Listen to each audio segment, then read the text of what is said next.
Michele, Yes. we're ready to go. Wonderful. Good morning, everyone, and depending on where you are in your time zone, the appropriate greetings. It's truly a pleasure today to be welcoming all of you to today's town hall. And as you can see now, we have a very busy agenda and a very exciting agenda. We have Richard, as always, Richard Sealine, who made this happen. We were actually all on holiday at III, which was wonderful, but really especially thank you to Richard today, more than usual.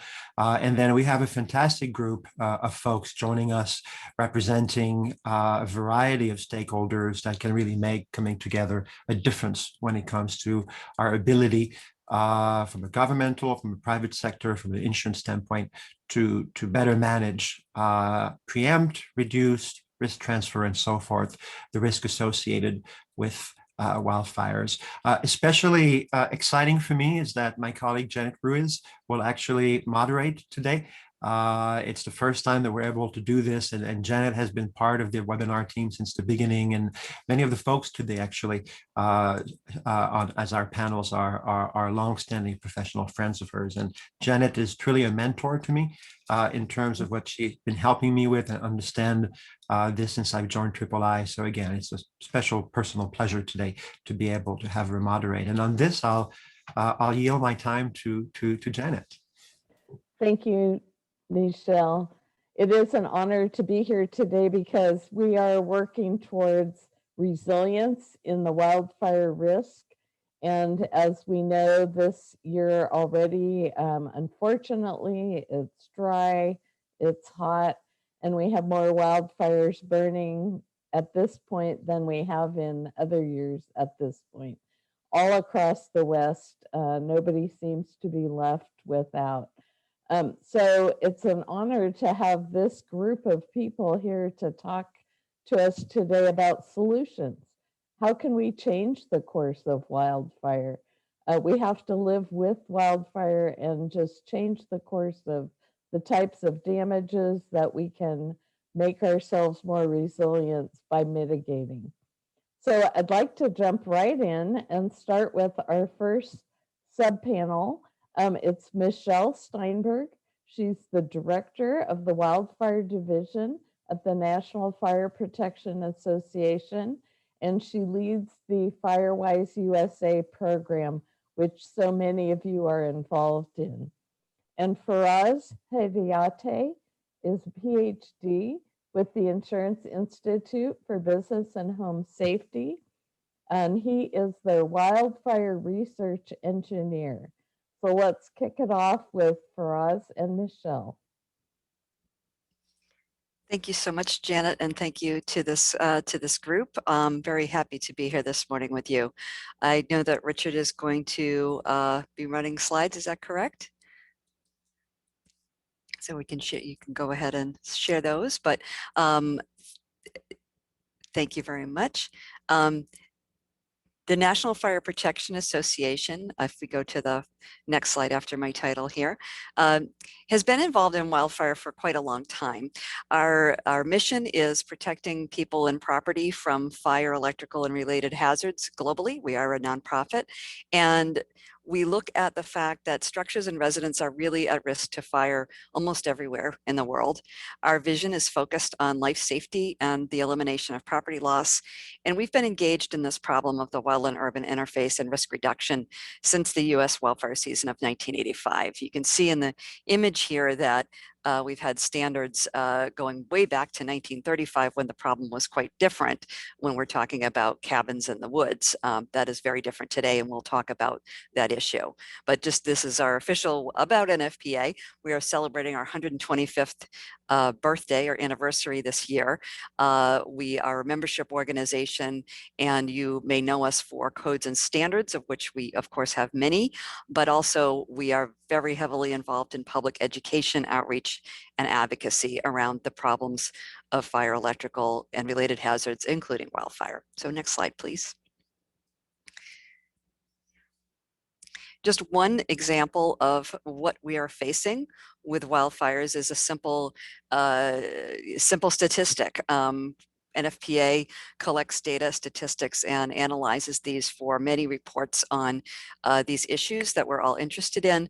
And we report on large loss fires and explosions in the United States every year for the previous year. So this 2018 is that picture of 6 wildfires in California accounted for almost all of the large loss. In other words, individual incidents that were at least $10 million in property loss during 2018. And in fact, over the last 10 years, a wildfire or a wildland urban interface fire that is burning hundreds or thousands of homes and businesses has been at the top of that list 8 out of the last 10 years. So this is not a problem that's going away.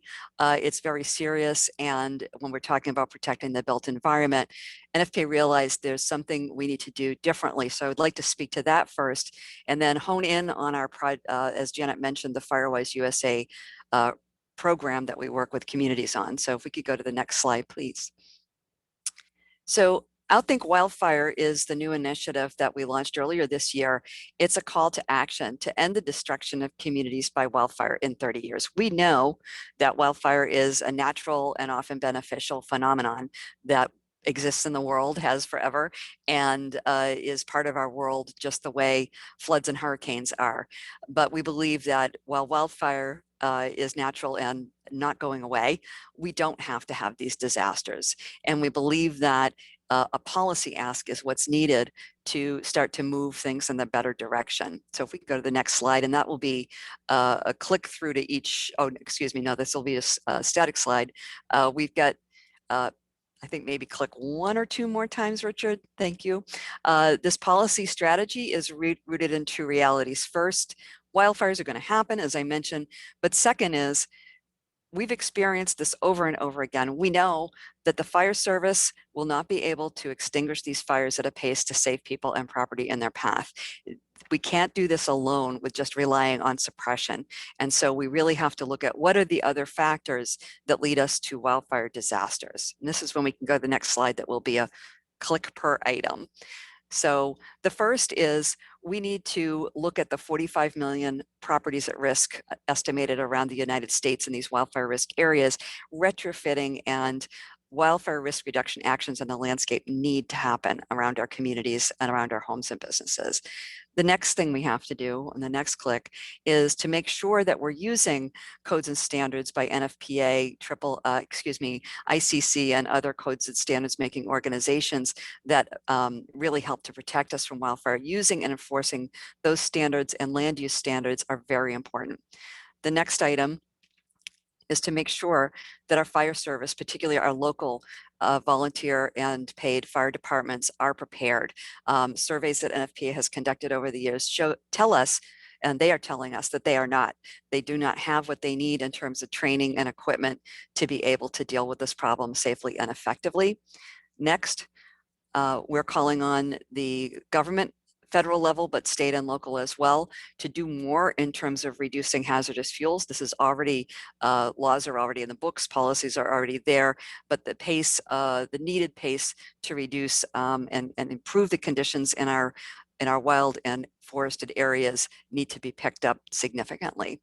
And finally, we need to continue and enhance our public education efforts, helping people understand there are things that they can do to reduce this risk around homes and in communities, as well as keeping themselves and their families safe when it's time to evacuate. We know that's a huge gap in a lot of how we act on the landscape. So these are the basic tenets, big, broad, with lots of room for specifics within these.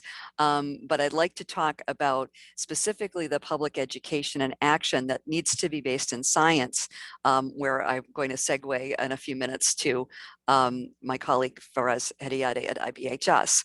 But the Firewise USA program, as Janet mentioned, this is our flagship outreach and action program for residents.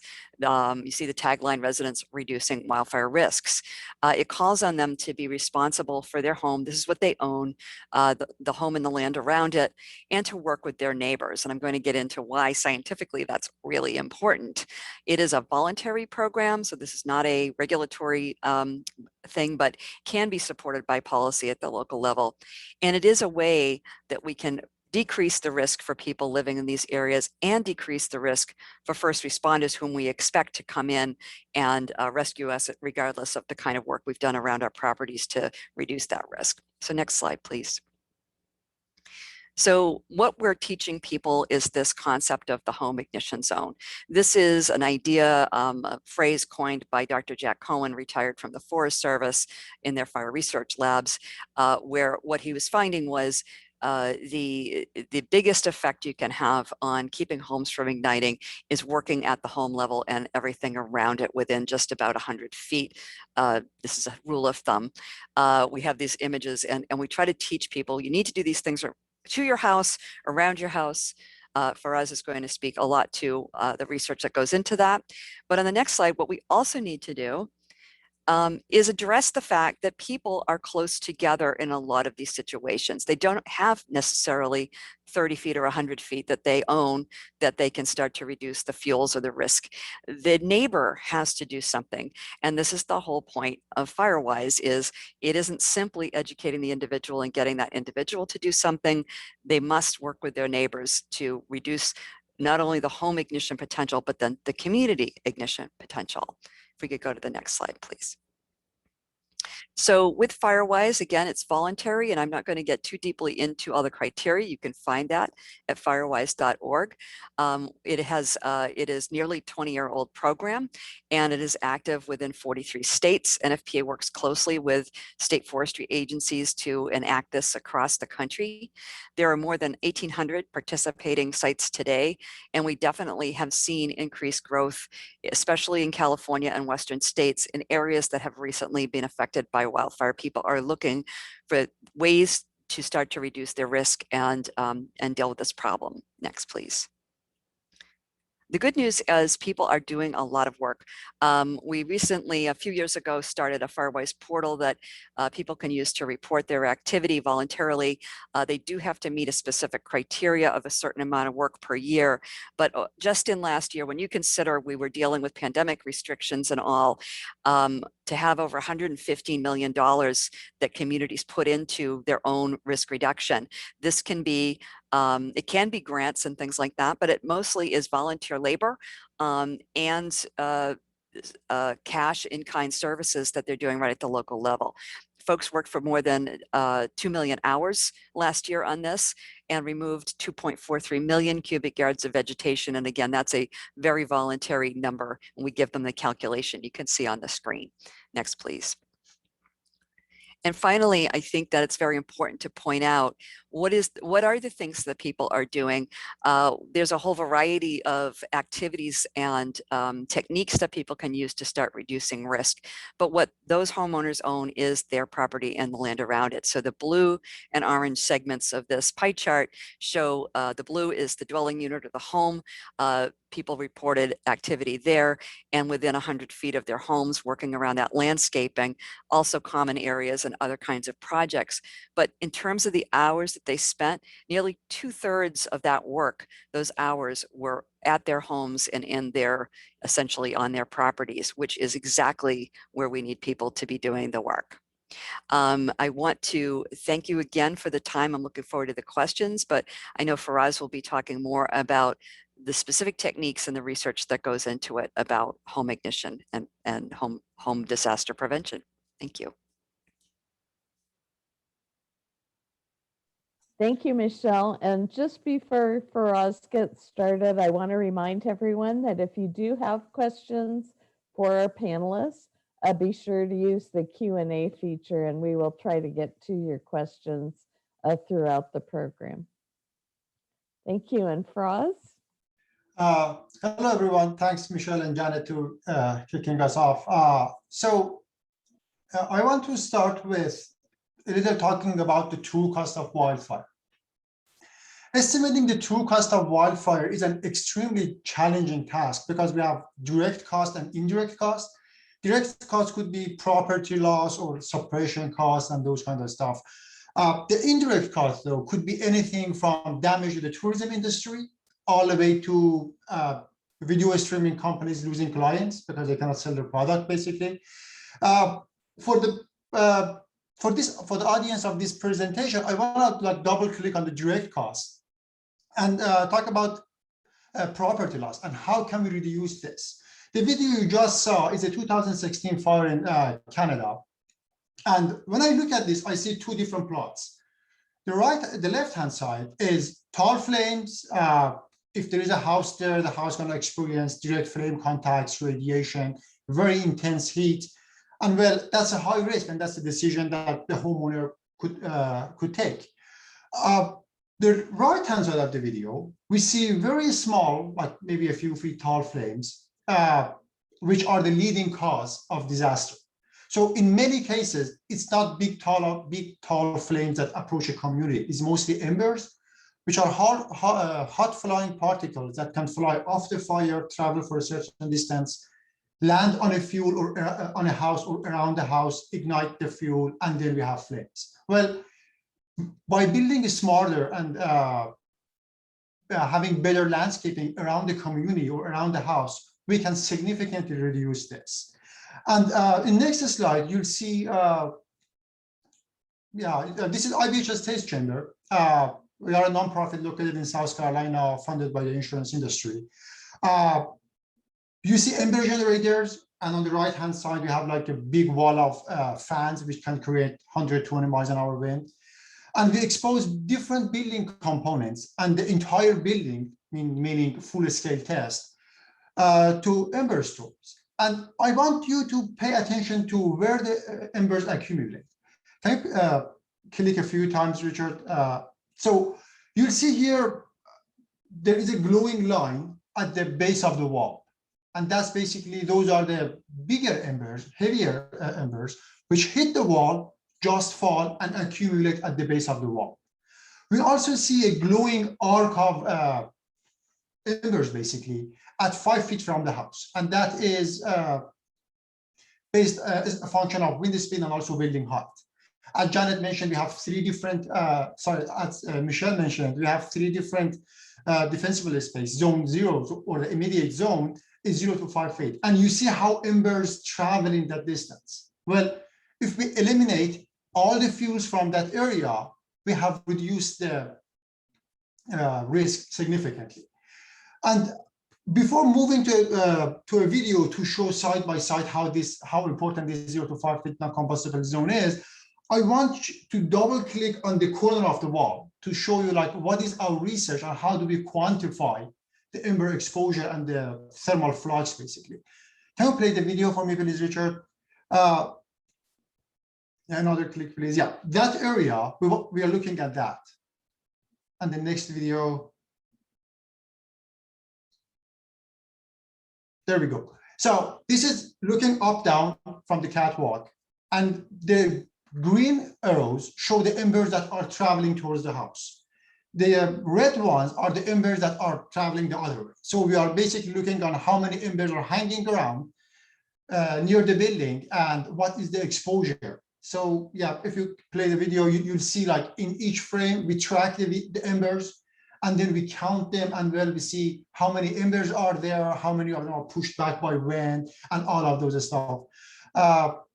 So this is like the science that goes into our research, and we have a great team at IBHS that translate these science into actionable items. And in the next slide, we see a video that is this is a demonstration that we had back in 2018. There are two houses side by side. Next slide, perfect. Two houses side by side. Both of these buildings are experiencing the same storm exposure, ember storm exposure. On the right-hand side, we have fire-resistant material and also non-combustible 0 to 5 foot, which is rock mulch. On the left-hand side, we see traditional material, and more importantly, you see wood mulch, where, as I mentioned, embers accumulate at the base of the wall and the 5 feet from it. And when that ignites, well, we have bigger flames. The bigger flames can consume the whole building. You look at how the deck is burning and go all the way up to the attic. And this video is not sped up. It's a 1-minute video, and see how fast this happens. And well, by creating 0 to 5 foot defensible space and also 5 to 30, 30 to 100, we are doing two important tasks. One is, well, reducing the exposure to our house. And second, we are giving an opportunity for the first responders to suppress the fire. If the fire is small, well, there's a high chance that they can do something meaningful.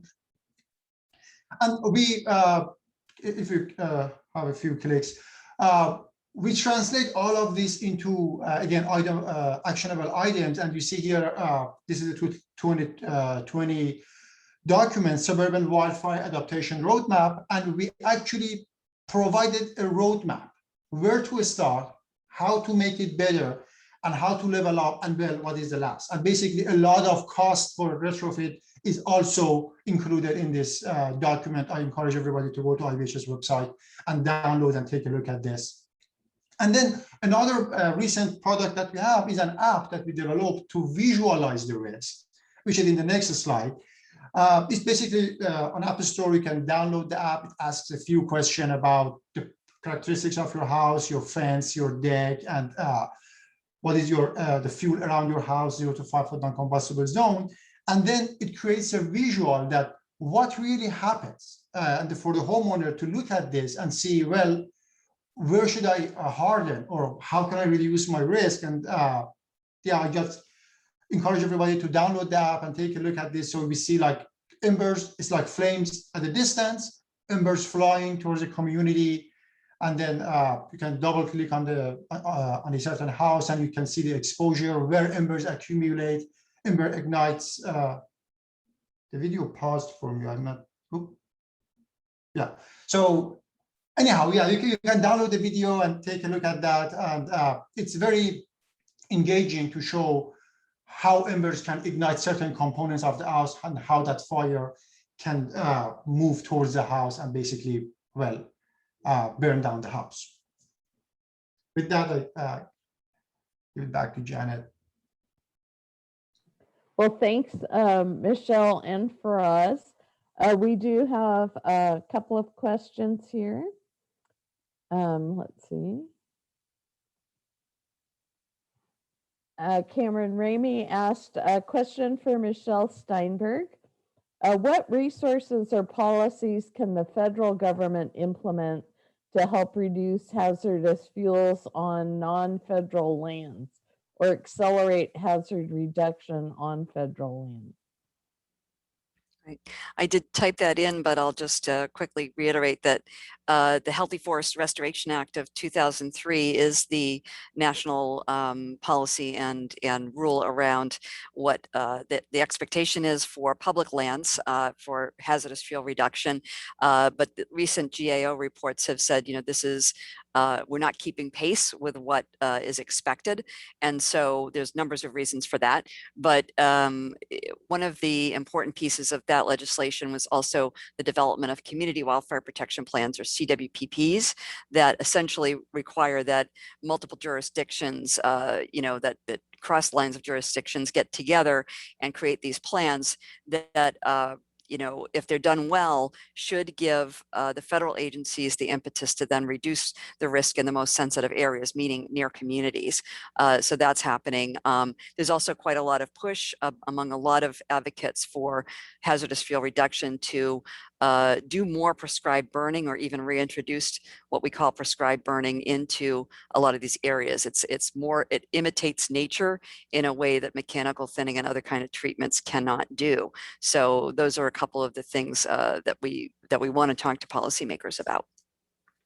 And then a second question, Michele, are you seeing that Firewise communities, once they get established, what's their longevity like? Do they tend to renew every year, or drop off? Yes, I don't think we could have imagined in 2002 that we would still have most of our pilot communities still working with us, which is pretty amazing. So it becomes a way of life. It is something that people adopt, and they really want that recognition. We do obviously have, because it's voluntary, we have a number that do drop out, but our retention rate year to year is well over 95% in recent years. So it is something people engage in as a practice that they carry for many years. Awesome. And for us, what is the most vulnerable area. We looked at all the photos of the building structures, but what do the embers tend to hit the most that starts the building fires? Very good question, Janet. Well, embers usually follow the wind pattern, and basically they travel with wind. Wherever we have a change in the wind pattern, that's likely that we have accumulation of embers in those areas. And that means anywhere that we have like a wall meeting ground, like 90 degrees angle, or roof valleys, or base of the bottom of the fence, all of those areas are the areas that are more vulnerable because more embers accumulate there, and it's necessary to clean up those areas, especially fine fuels, pine needles, leaves, those kind of flashy fuels. Great, thank you. And I just want to comment on the app. I downloaded it for my house. I live in a wildfire risk area, and it was very helpful because as much as I know, I'm in a fire-wise community. I am, very in tune with all of the programs that we're talking about today. But using the app, I found a couple of things I needed to work on. So thank you. And I encourage people to get that on your phone. It just makes it so much easier and very specific to you personally. Well, thanks to both of you. Our next subpanel is Kevin Stein, the CEO of Delos Insurance. He's going to talk about a very innovative product that he and his company have designed. And Michael Morter, the Wildfire Recovery Ombudsman for the state of Oregon. So let's get started and hear what they have to say to us today. Thanks, Janet. Thanks, Richard. Appreciate you both putting this together. A little bit of background about myself and my group Delos. So we are an insurance provider. We're managing general agent, which basically means we're an insurance company that is backed by other insurance companies, where we basically do everything that insurance company does. We currently sell home insurance in wildfire areas in California. The long-term goal for us, of course, is homeowners and commercial property everywhere, as well as selling in hurricane areas, so wildfire areas and hurricane areas. We are backed by 3 different insurance companies. That gives us the capital to be able to sell in wildfire regions. Currently in California, those 3 companies are helping us out with California, and we're bringing together a variety of other capital providers to be able to allow us to sell in other places. But the key to our company is that we've really brought together experts in catastrophe and wildfire science. I myself, my background is aerospace engineering, as well as insurance professionals, insurance experts, to be able to bring that into under one roof and be able to really understand how catastrophe acts in the new normal in which we exist, and be able to build a company that is directly built for the modern day catastrophe. We are constantly able to understand where wildfire is today and where wildfire will be tomorrow. And that allows us to not only understand the risk of each home, but be able to structure portfolios in a way that is, safe financially for insurance companies. We have built our own model. In that we have a patent pending. It's a novel use of AI to geospatial data. I'll get to the slide in just one second. It's a novel use of AI to geospatial data. It's built by wildfire scientists that we have on our team, and has been extremely accurate in being able to predict which areas are high risk of burning, which areas are not. And that empowers us to be able to safely write insurance in wildfire areas. But let's talk about resiliency. That's why we're all here today. The way we see it is that there's multiple prongs to being able to create a society and live in a society that is safe to what we call a modern day catastrophe. Modern day catastrophe is a catastrophe that's changing on a regular basis, a catastrophe that is more destructive and more frequent than previously catastrophes have been. In order to truly understand that, we need to have multiple different aspects. In order to be safe in that world, we need to have multiple different aspects that we look at. First of all, home resiliency. Faraz mentioned a lot of the really important aspects. IBHS has been studying for a long time. Embers are one of the main ignition sources, and we've seen that in our data. And I think most people that study this have seen that as well, that protecting against embers is one of the most important aspects. So when it comes to homes that are in wildfire regions that we see as potentially moderate risk to wildfire, these are the things that we look at for eligibility's sake. Is it non-combustible materials? Is there that 5-foot zone free of vegetation, or at least limited vegetation? A lot of those aspects make a big difference in allowed to have homes that stay safe during a fire. Let's go on to the next slide. But as Michele mentioned, that's not the only aspect, right? We need to have much more than just each individual taking care of their home. That is important, but there's more to it. And one of the biggest aspects is overall general landscape resilience, forest resilience. Michele mentioned that there's been a lot of effort recently put towards reducing hazardous fuel to more prescribed burns. That is incredibly important. Our modeling has shown that what makes the biggest difference, the biggest indicator of loss for a home, is whether or not a fire can even be at that home in the first place, not whether or not a home will survive if a fire is at that home. And the most impactful way to stop a fire from spreading is to manage fuel and manage landscapes in a way such that CAL FIRE can control a fire if it starts. There are thousands of ignitions across California every single year. That's something that we should work on, but in the end, there will be ignitions. So what makes the biggest impact is if there's an ignition, will a fire grow to be a very large destructive fire that burns down homes? There's maybe 3,000 fires a year that doesn't burn down any homes in California. And that's because CAL FIRE is really good at their job. But we also need to put the money and resources towards helping them out. You ask any firefighter in California if they were to go into an area that is a very well-managed landscape, if they prefer that to an area that hasn't had a prescribed burn in 30 years. I'll tell you which one they prefer. Go on to the next slide. This is gonna be a scary picture. I apologize to everybody here. But unfortunately, there is a reality right now with the modern climate. There are certain areas that you really can't resilience your way out of. You can't make it safe for homes. There's certain areas that are very much intense.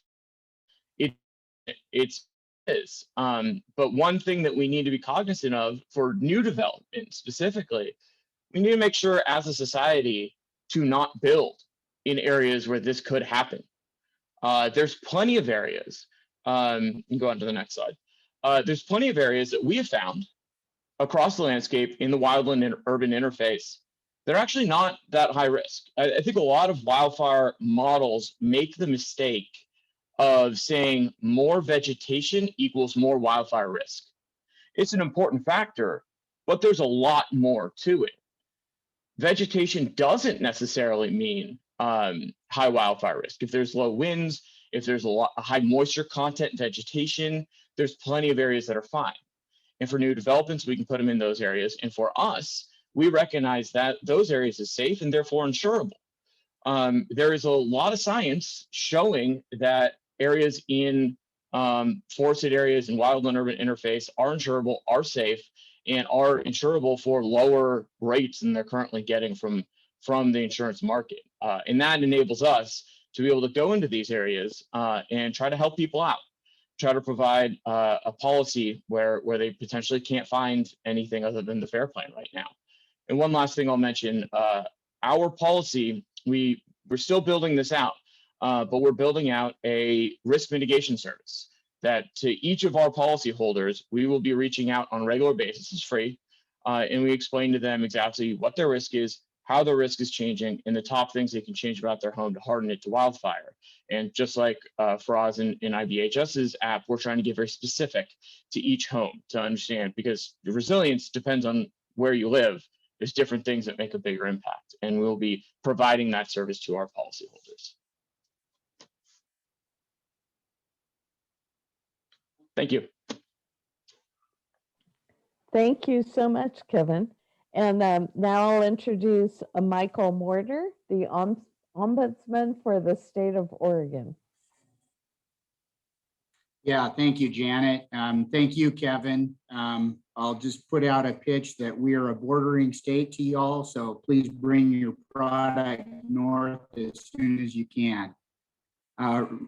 I would be remiss if I didn't mention for this group and those that be watching, while I'm housed at the Office of Emergency Management in Oregon, I come to this position because I'm a generalist at my core. I've worked for the insurance commissioner here in Oregon. I've worked in the legislative process, and I've worked at our state building codes division. So all of those things really rolled together to allow me to serve in this position and really try to help be a connector as much as anything. So I want to make sure that's acknowledged, because I know there are a tremendous amount of folks here who have extensive training in emergency management. I'm not one of them. I'm learning on the fly, but I'm here to help. So next slide, please, Richard.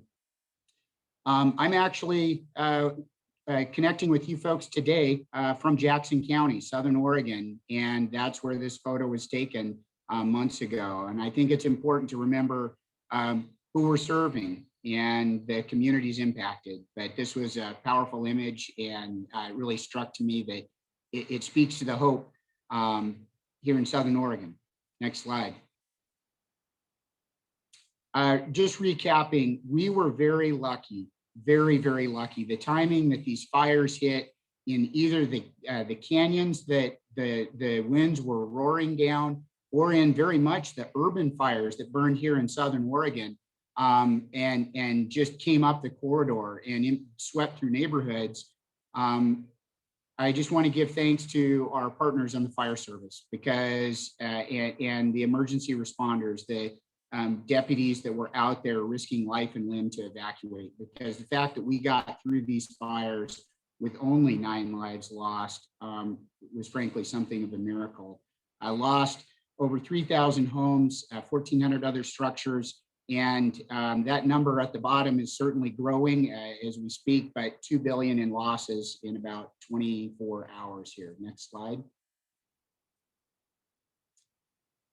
Before I get into the details here, I think anyone that's worked in the fire areas would recognize this is not a tinted image. It's actually fire retardant that was dropped by air support. It is, to my knowledge, the first time that has happened in Oregon. Thank God we had a plane nearby. It was really intended to serve in the forested areas, but they made the decision to drop it. And honestly, it became the fire line. Otherwise, the city of Medford likely would have had significant impacts as well. So again, thanks to our fire partners. On lessons learned, I think that I can't say enough about the people that come together, whether it's FEMA or the state and local partners that dive in immediately. But the messaging has to be, you know, we are here to support you. But when you have some in the community who, you know, that the expectation is recovery will be 6 months away, 9 months away, 12 months. It's not. It's years, and it's important that we as leaders in this effort recognize that. It will mean frustration for many. It's up to us to reduce those barriers, but it takes time. On the FEMA side, tremendous partnerships. Again, I have worked so closely with a number of folks on the FEMA side that it's just been an incredible partnership for us. But what I want to underscore here is that the amount of funding that comes through for public assistance. So for the large scale efforts like our debris removal cleanup, which was going to initially priced at $700 million, FEMA's underwriting a significant portion of that. That doesn't translate to individual assistance. And we really need to double down on, as we're communicating to folks, what is available for FEMA on the public side and then on the individual side, because it is not, to be clear, there to keep the individual harmless. And that's been a big learning curve for folks. They felt like if they were underinsured or uninsured, that FEMA would be there as a safety net. And it's really, there's a net, but it's not a restorative one. So just want to make sure that people have that in their minds. Rights of entry. I mentioned that the debris removal cleanup that we undertook, which was really a statewide effort, led by Oregon Department of Transportation and then partnering and coordinated locally, has been a terrific effort. But on our rights of entry, to our partners in California that were great about sharing information, we took some forms initially that were more focused on the California market and didn't realize the implications on the insurance market here and what it meant in Oregon. So for those public agencies looking to utilize rights of entry, really pay attention to that insurance suite that's embedded there. And happy to be a resource for folks moving forward on that front. Debris removal, again, boy, is it complicated. It seems like you've got a mission in front of you, just go out and do it. But there are a lot of moving parts to just getting things cleared. So be ready for a lot of conversations federally, at the state level, locally, as you're approaching that. And then I think this was as much for, frankly, my own use as anything. Emergency management is heavily siloed. And for somebody with a background as a generalist who's used to kind of skipping cross silos, it's not easy to do that in emergency management, not frankly that we should, but I think there's also a call for making sure those silos are communicating effectively. And that's where the SRF, the support recovery functions, come into play. Next slide, please, Richard. On to mitigation.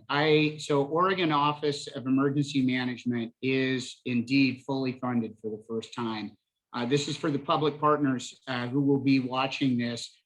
Please use this as an example. You can't get to mitigation if you're underfunded. So your response is going to be limited, your recovery is more limited, and mitigation on that third leg is hard to address unless you're fully funded. So I just want to say thanks to the legislature, the governor's office for collaborating, but OEM, once the budget lands July 1, we will be fully funded. We're basically doubling in size from where we were a year ago.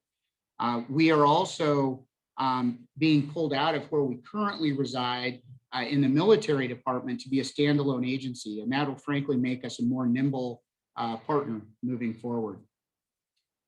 There were a number of partnerships, again, between FEMA and the state that it not only started strong, but it's actually gotten stronger over time. And so there is really solid connectivity between, I'm in probably daily contact with a number of FEMA partners on an ongoing basis, and it's been very easy and productive. And so I just, I say really work on that as a public partner. If you're working with FEMA, set that bar high for collaboration and you'll see the results. The major item that I wanted to share with this group, Senate Bill 762, is literally under debate in the Oregon legislature as we speak. Can Google that for the details. Oregon legislature, Senate Bill 762 should get you right there. But there are some incredibly important concepts included in that that would be of interest to this group, specifically having Oregon State University do some very sophisticated mapping that would benefit in two prongs. One, to the State Building Codes Division to help identify areas in higher risk for hardening standards, and then also the State Fire Marshal's Office for mitigation efforts that folks have spoken to here.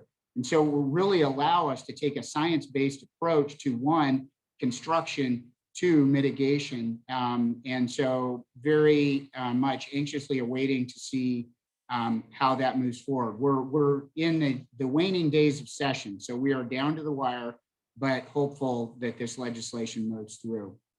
What's already taken place, there's money is in the pipeline or about to be in the pipeline for homeowners through our state building codes division to look at to look at grant funding to support fire hardening.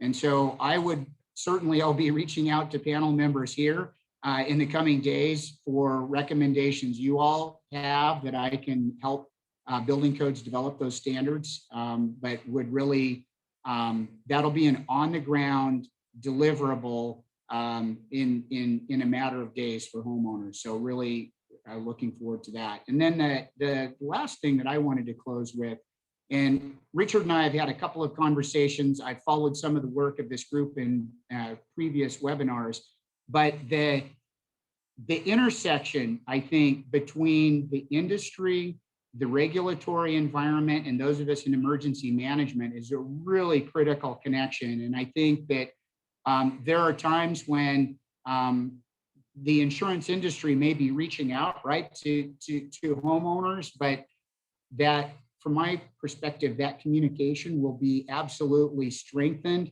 through work with local governments and emergency responders. If we're all on the same page about the steps that can be taken, we're definitely going to see success there. So thank you. Thanks so much, Michael. We had a question for Kevin Stein at Delos Insurance. Will understanding the wind patterns change which areas are considered extreme hazard risks? So we have understood the wind patterns, and that's actually why our model's been so much more predictive than most others. Wind and weather have become the top indicator of loss. It's not vegetation. Vegetation is important, again, but it's wind and weather. And wind and weather is such a difficult data set to work with. It really requires absolute experts, folks that have been studying wildfire for their entire lives, to be able to understand what that looks like. We have, in our model, we have multiple fire climate sub-tier models that go into our wildfire model, and those look out multiple timeframes, look out 1 year, 5 years, 10 years, and more, because we really need to understand, in terms of the climate, what does that mean for fire risk today, and what does that mean for fire risk tomorrow, next year, and so on. And it has changed. It has caused our view of risk to be different than other insurance companies' view of risk, which is why we're out currently selling about half of the areas that we're seeing are struggling to find insurance because of wildfire exposure, perceived wildfire exposure. Our model says it's fine. And a lot of that is because understanding wind systems and weather conditions. Excellent. Thank you. And Michael, we had one question for you on the grant program for homeowners, the home hardening. Has that begun yet? And if so, is that pretty popular? Are people, flocking to get that type of grant? Yeah, thanks, Janet. It's actually in a funding bill that is will be wrapped up this week. So what we've heard is whether it's there are several different bills where that funding has been discussed. But we don't know which vehicle that's taking at this moment. But yeah, we expect that to land. So it hasn't hit the ground yet. Thank you. And I appreciated your comments on having all the different stakeholders work together. We are seeing how imperative that is to resilience because we all have a stake in it, right? So I appreciate your work there in Oregon on that. We do have one more question. I'm not sure who can answer it. In regards to local communities accessing federal resources, I've heard that capacity begets capacity. So how can we expand adoption of CWPPs so that more communities have access to federal funding for hazardous fuel reduction?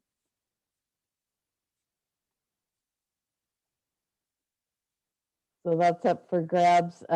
If we don't have anybody, we'll just follow up on that after the session. Oh, Michele, go ahead. I'll comment quickly. You know, there's no one great solution here, and I agree. It's when communities are well prepared and have staffs that are good at grant writing, they tend to get the grants. These are very complicated processes that you don't just stumble into. But I am encouraged that FEMA in particular, which is one of the biggest, providers of grants for resilience around the country, across the nation, is looking through its new programming as well as its hazard mitigation assistance, doing listening sessions, particularly about wildfire mitigation, about how to make it easier and more equitable for communities to get what they need. So that is a really great step in the right direction. And Janet, I would add, I wasn't familiar with the acronym that was used there, but I know that for us, we've actually had FEMA staff available to help communities write the grants. And in some cases, it's even writing the grants to get the process started and then a follow-up grant at that point. And again, FEMA has just been terrific in helping with that. So it's a matter of, I think, for folks connecting to their state partner initially and then dovetailing over to FEMA. Go on to our next panel. We have Bob Frady. He is the co-founder and CEO of HazardHub, and Michael Francis, the founder and CEO of NanoShield. So take it away, Bob.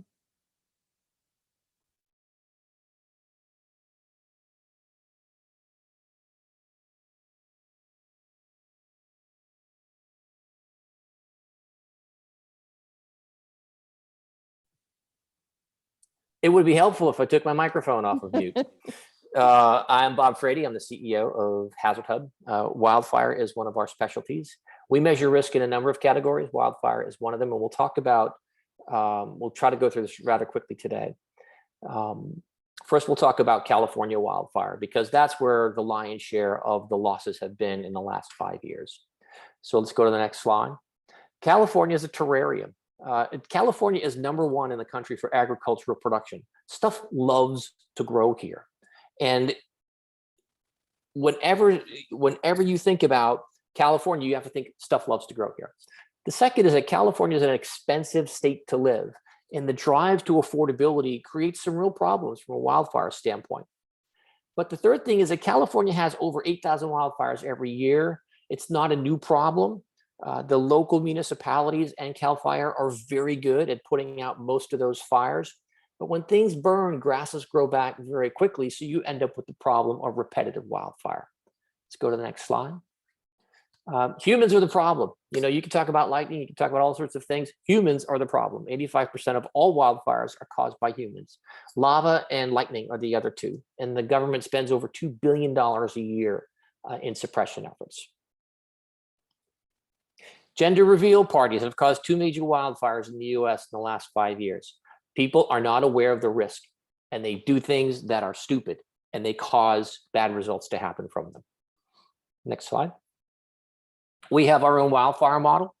We look at a multidimensional aspect of wildfire. It's vegetation, it's surrounding vegetation, it's winds, it's density, because houses become fuel for other houses, which is what we saw in Santa Rosa. We look at the local precipitation levels in the fire season, and then we look at NASA satellite burn points to create our model. But we're not here to talk about our model, except to show results. So the next slide.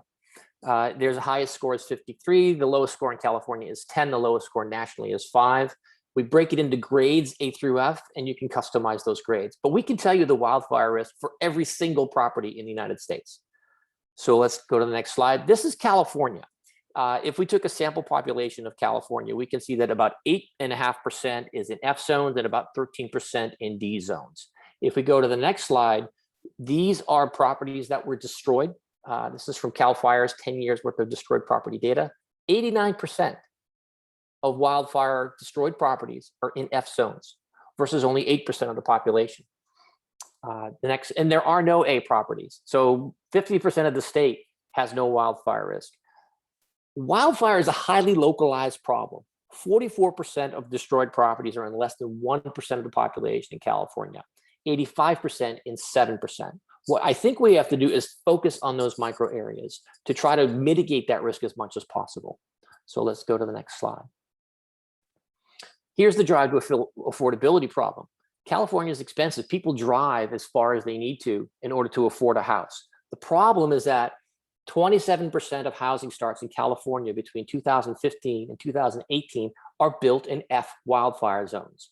Now, some of the building does lower the risk over time. However, remember, California is a terrarium. The fuel grows all around these communities, and these communities become surrounded. Let's go to the next slide. 2020, California wildfires were exactly where we expected them. There were no surprises in California wildfires last year, or frankly, in the last 3 years. They happen exactly where we think they're going to happen, or where the geography says that they will happen. We can't tell if it'll happen, but we can tell you if it does happen, then this is a bad area. So let's go to the next slide. This is not just the California problem. Texas, North Carolina, Georgia, Oregon. There's a major wildfire last month in New Jersey. Many states have this issue. Let's go to the next slide. And if we look at the number of properties at risk, Nevada actually has about 30% of their properties at risk of at D or F level wildfire risk for their properties. Whereas Idaho, you would think Idaho has a much bigger wildfire risk, but in terms of their exposed properties, it's actually much lower. Let's go to the next slide. So here's the big question. You can't just tell people to move from F wildfire zones. What can the property owners do to protect their properties? Next slide. Number one, job one, clear your vegetation.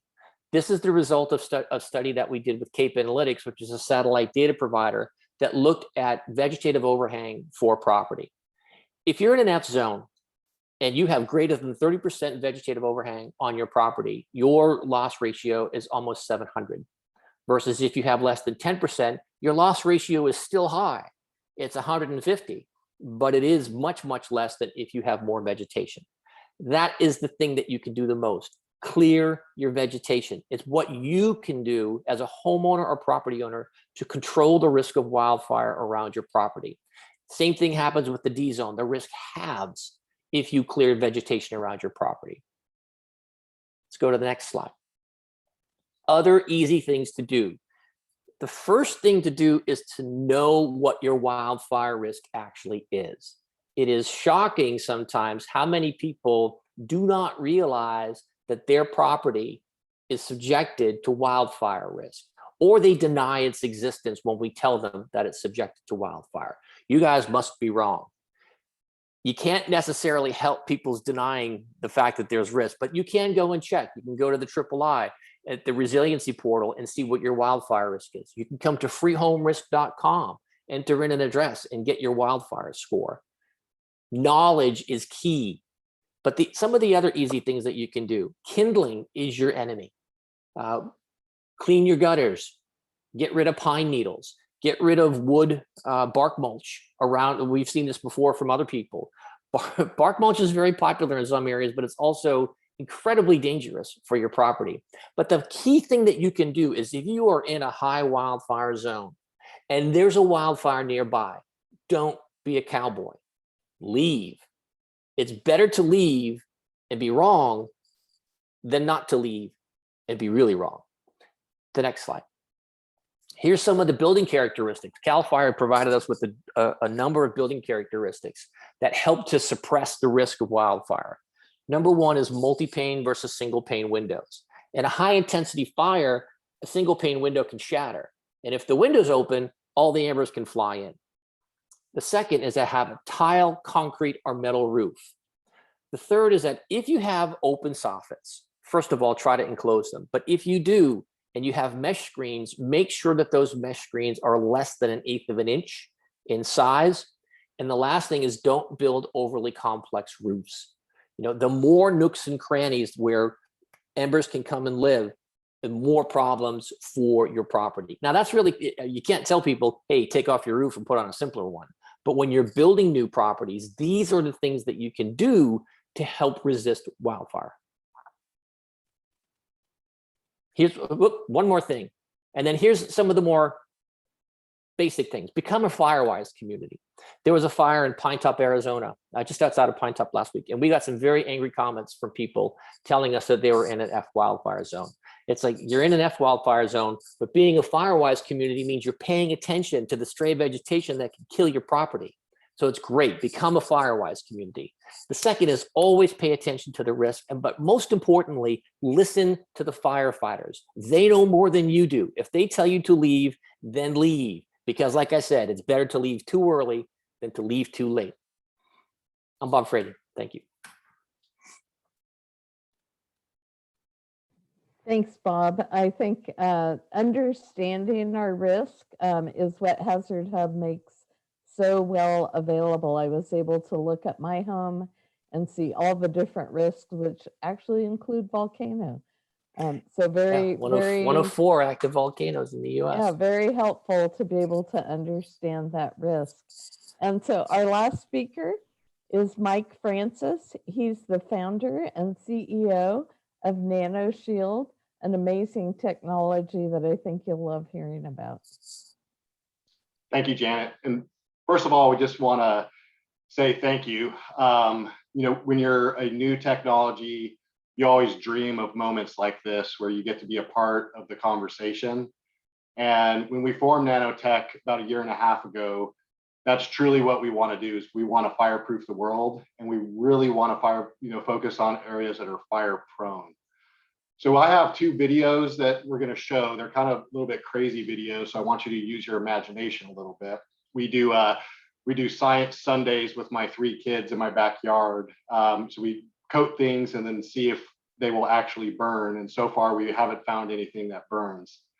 So Nanotech, we've been around for about 1.5 years. We have a new to the world technology, which can be embedded into a wide range of media. So that media can be paint, polymers, fiberglass, composites, acrylics, polyester, polyurethane, etc. And then once our molecule is embedded into those that media inherits the fireproofing capabilities.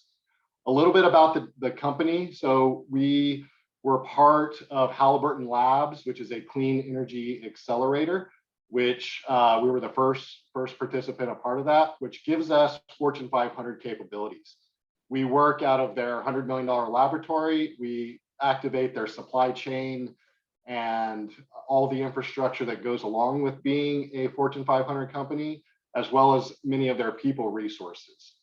We also closed our seed funding during the pandemic. So December of 2020, we raised $5 million from our friends at Ecliptic Capital in Austin. And so what that's allowing us to do is scale the technology globally. Right now, we can produce about 1 million gallons a year. Unfortunately, a lot of that is already taken up. So we're building a new facility which can produce about 25 to 30 million gallons per year. The way the technology works is there's 2 properties that make it special. One, it has a very low thermal conductivity. So that's the heat transfer from the hot side to the cold side. So if you're familiar with K values, which I imagine some people are on this call, our K value is 0.017 watts per meter Kelvin. So it is one of the lowest thermally conductive materials on the planet. It's on par with the NASA aerogels, and we're probably about 10,000 times less expensive than those. So we meet the technical commercial envelope for most applications. The other way that it works is it has if you could run the other video, Richard, the bottle video. The other way it works is it has a very high emissivity. So it actually reflects the heat away from the substrate. So at a very thin, coating, we're talking about 2 millimeters to 3 millimeters, it will protect to about 1800 degrees Celsius. So the importance of that is, most wildfires, and correct me if I'm wrong, but will burn at around 1200 degrees Celsius. So our material will protect, beyond any carbon-based fire. We also have the ability to go up to about 3,000 degrees Celsius, which we're working with companies, like NASA and others on that. The other cool things about the technology, I'm talking about the coating for now. The coating itself is sprayable. So we can spray it on many complex surfaces. You can spray it on homes as an exterior coating. We've coated a number of roofs. We're ASTM E119 rated for drywall and different assemblies. We're also ASTM E84 rated, an A rating for smoke and flame spread. So we produce almost no smoke, and we have almost no flame spread. So, as you know, smoke is, a top killer, in a wildfire. And because our coating produces no smoke, it reduces that, reduces the chances of that happening. We also have no VOCs. So we're working with many of the major players in the state of California, including the utility pole companies.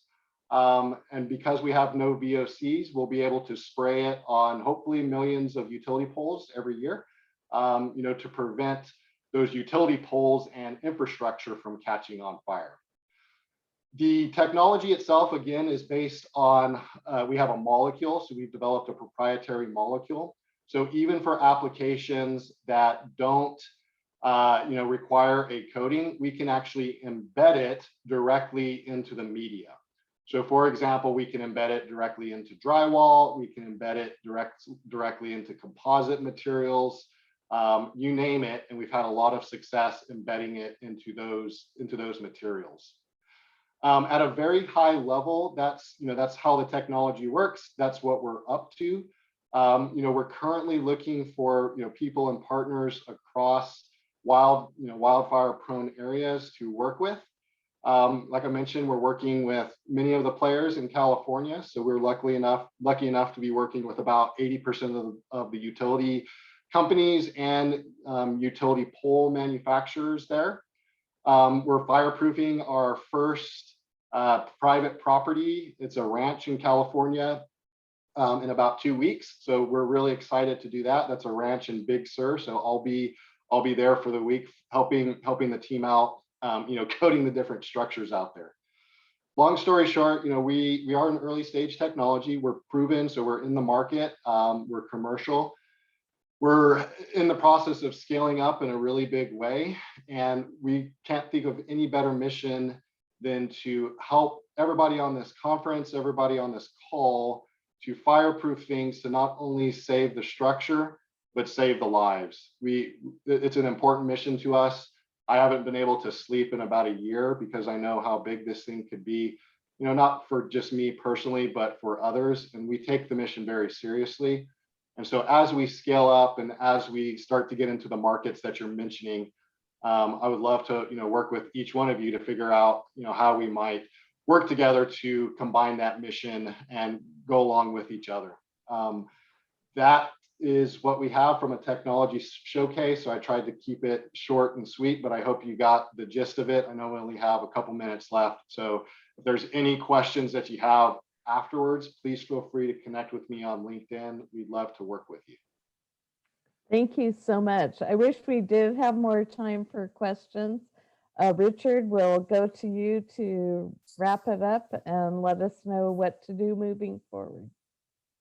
Well, great. Thank you, Janet, and thank you to the Insurance Information Institute for our continued partnership and collaboration on these topics and opportunities to engage some really smart people from the beginning through today. This gives an example of our mutual objective, which is around pre-disaster and risk mitigated resilience. We all know now that if you can invest the resources, the technology, the equipment, and especially, as you've heard today, the data science, there is a 1 to 4 or plus better chance that we're going to reduce risk, reduce loss of life, and obviously change the economic fortunes for landowners, business operations, and at the same time bring the insurance and reinsurance industry to the table as collaborators in this next step of resilience. So I'm so pumped that we had this unique group, Janet, today. Michael giving an opportunity to talk about real world example, boots on the ground challenges in Oregon. Kevin, with your new product on the insurance side, Mike Francis showing something that is beyond unimaginable as a solution, but it gives you the idea, Janet, that if we could just unleash innovators and entrepreneurs coupled with data science that Bob, Frady, and others have, I think we're really, really on to a very, very important step. So over the next several months, we'll be rolling out more national town halls. We'll be doing more of our lightning rounds, which are pitch sessions into September. September 30th, October 1, we'll have our first annual Resilience Innovation Investor Forum. There's just a lot of activities, but most importantly, we are really focused on get stuff done. And I think that's been the point today. Michele and Faraz have really raised is we've got the tools, the data, the expertise, the knowledge. Now we just need to get out there and implement it and move the needle forward. So thank you all for being a part of something that is one more effort to get stuff done and to reduce the impact of fires, wildfires. So thank you, Janet, and thank you all for joining us today. This will be recorded. It will be posted up for distribution, and we look forward to following up with you. Thanks so much.